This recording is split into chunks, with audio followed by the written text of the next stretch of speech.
last night I had a dream. When I got to Africa, I had one hell of a rumble. I had to beat Tarzan's behind first for claiming to be the king in the jungle.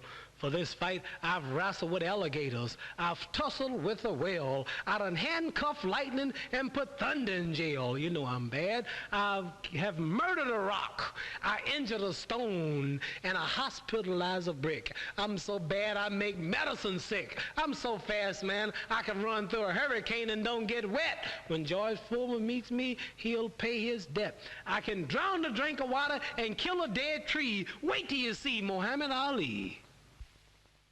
Muhammad Ali, one of the greatest boxers of all time, was as famous for his fights outside the ring as those inside it. In 1967, Ali made headlines worldwide by refusing to be drafted into the Vietnam War. But why did he make this controversial decision? Today, we'll explore the personal, political, and social reasons behind Ali's refusal and the profound impact it had on American society.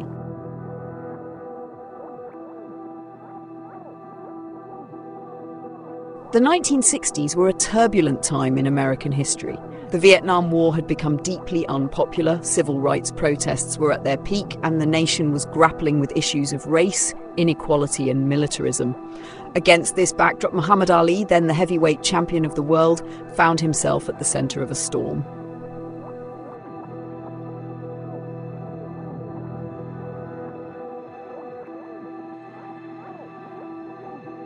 Central to Ali's refusal was his faith.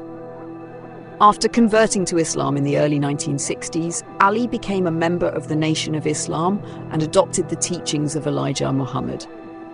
For Ali, his faith was more than a personal belief. It was a guiding force in his life.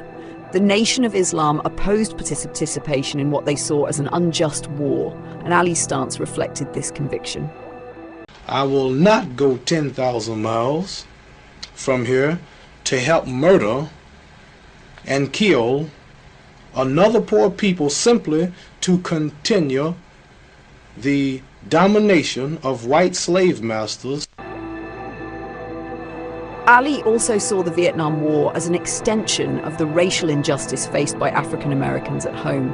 He openly criticized a system that sent black men to fight and die for a country that denied them basic rights. This connection between domestic racism and foreign policy resonated with many in the civil rights movement.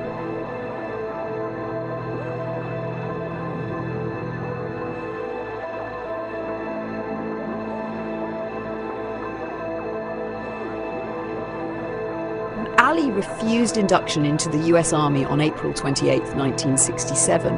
The consequences were immediate and severe. He was stripped of his heavyweight title, banned from boxing for several years, and faced the possibility of imprisonment. Ali was unapologetic, stating that his conscience and faith would not allow him to participate in the war. It has been said that I have two alternatives. Either go to jail or go to the army. But I would like to say that there is another alternative. And that alternative is justice. And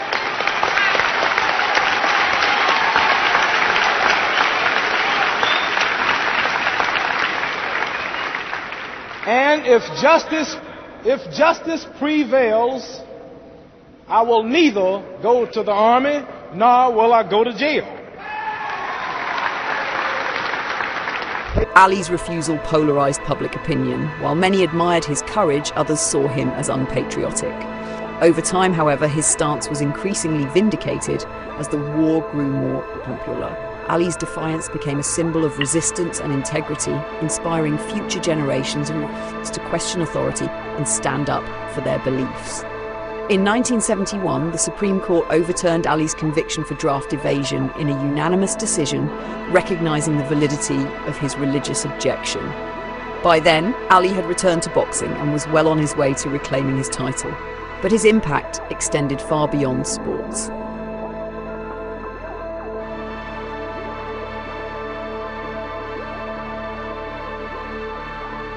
Muhammad Ali's refusal to fight in the Vietnam War was not just a moment in time. It was a powerful statement about morality, justice, and the role of the individual in challenging societal norms. It solidified his legacy as more than a boxer. He became a global symbol of courage and conviction. Ali once said, "Service to others is the rent you pay for your room here on Earth." His decision to stand against the Vietnam War, despite the cost to his career and reputation, exemplifies that principle. Ali's story reminds us that the greatest fights are often those fought for our values. Thank you for joining us on this journey into the life of Muhammad Ali.